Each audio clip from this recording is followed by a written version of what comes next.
Fenomena yang baru muncul adalah guru dilaporkan atau mau dilaporkan oleh orang tua karena guru itu memukul anaknya.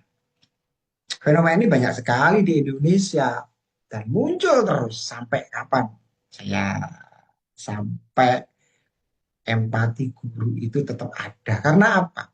Apa yang dilakukan oleh guru, mungkin saya bisa bilang hampir 99% mereka melakukan itu karena guru itu mencintai anak kita seperti anaknya sendiri. Saya yakin itu 99%. Karena saya juga mengalami itu.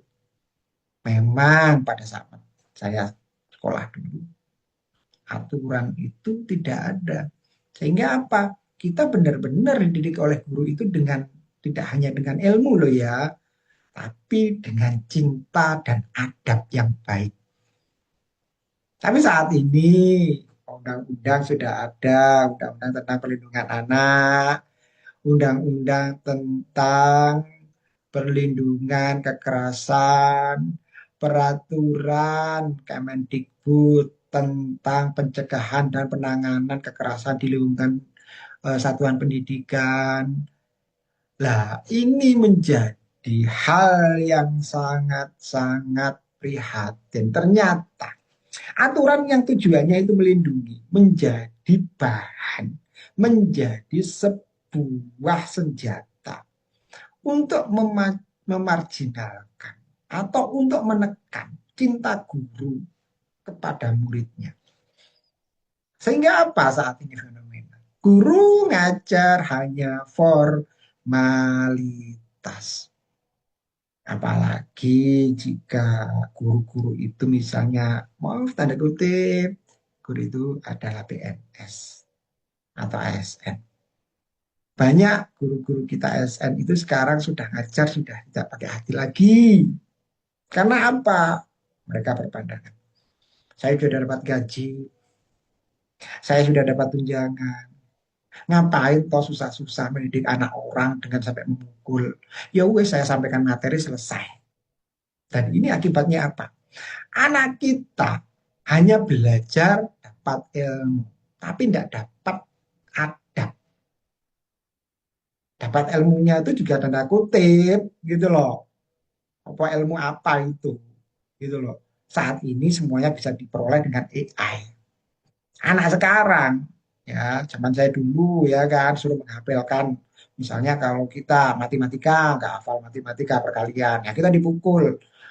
Hafalan tertentu nggak bisa dipukul. Nah sekarang kalau nggak percaya, tanya anak kita hafal nggak perkalian. Butir Pancasila hafal nggak? Ya karena atau hafalan yang lain hafal nggak? Enggak, gitu loh. Nah ini loh fenomena yang sangat-sangat menarik buat kita. Terus siapa yang salah? Ya kan? Apakah guru yang mukul atau orang tua yang lapor?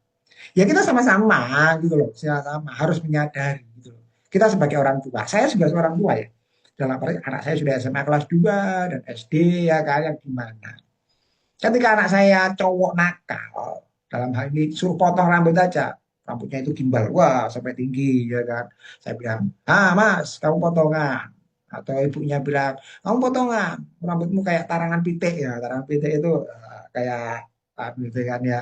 Jadi gimbal gitu ya kan. Dia ketawa aja, nggak mau potong itu. Kalau dulu masih SD SMP, eh, saya paksa sampai saya belikan cukur itu. Tapi sekarang sudah dewasa, ya kan? Dia sudah guru ketawa aja ya kan. Nah, sekarang saya itu malah minta tolong ke guru loh dengan lewat istri saya. Saya bilang, kalau nggak mau, suruh aja gurunya motong. Kalau motong yang agak manis supaya dia bondol sekalian, supaya kapok. Saya sebagai orang tua malah bilang seperti itu loh. Karena apa? Saya merasakan manisnya pendidikan gitu loh. Karena dengan gemblengan guru dengan cinta, saya merasa dididik dengan baik. Mereka belajar adab. mengajari saya adab dengan baik. Tapi kalau sekarang empati guru terhadap murid itu sangat-sangat minim, generasi kita mau jadi apa? Saya juga seorang advokat, walaupun tanda kutip saya bukan advokat tenar yang bisa atau punya segalanya, enggak. Tapi saya tahu juga hukum gitu loh. Dah, tolonglah kita sama-sama tahu sekarang sama-sama cerdas hukum. Tahu tentang undang-undang, undang-undang bisa dibaca. Jangan dibaca undang-undang itu hanya kontekstualnya toh. Tapi tujuannya untuk apa? Kita sebagai orang tua jangan tiba-tiba kalau anu mau lapor-lapor, janganlah, ya kan? Terus juga aparat juga gitu. Pemerintah juga sama. Politisi apalagi ngobong-ngobongi. Janganlah. Gitu. Tujuannya adalah untuk anak kita supaya memiliki adab yang baik. Kita orang timur. Ingat guru-guru kita bilang, adab lebih penting daripada ilmu. Ilmu bisa dipelajari apalagi sekarang sudah ada AI. Tapi adab itu dipupuk mulai kecil. Itu melalui kebiasaan. Ingat itu Bapak Ibu. Sekian. Terima kasih. Semoga Anda semua dikaruniai kesehatan dan juga kelapangan dada.